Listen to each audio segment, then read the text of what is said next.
আসসালামু আলাইকুম রহমতুল্লাহ। যুগান্তরের ২৬তম প্রতিষ্ঠা বার্ষিকীতে এর পাঠক এবং যারা শুভাকাঙ্ক্ষী আছেন এবং এর সাথে যুক্ত আছেন এর পুরো পরিবারকে আন্তরিক শুভেচ্ছা।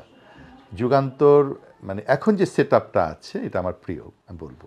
কবি আব্দুল হাই শিকদার আমাদের অনেক প্রিয় কবি, ৮০ দশকের প্রেরণার কবি।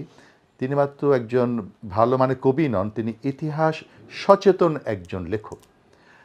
হায়দ্রাবাদ উপর তার যে বই সেটা আমি তো মনে করি আমাদের সবার পড়া উচিত। সুতরাং এই পত্রিকাটা তিনি সম্পাদনা করছেন। আমার বিশ্বাস যে পত্রিকাটা অন্য পত্রিকার মতো বিগত দিনের পত্রিকার মতো পথহারা হবে না। এই পত্রিকাটি সঠিক পথেই চলবে, এদেশের গণমানুষের কথা বলবে, দেশের কথা বলবে এবং এদেশের উন্নয়নের কথা বলবে, জাতীয় ঐক্য এবং সমৃদ্ধির কথা বলবে। আমি যুগান্ত পত্রিকার সফলতা কামনা করি।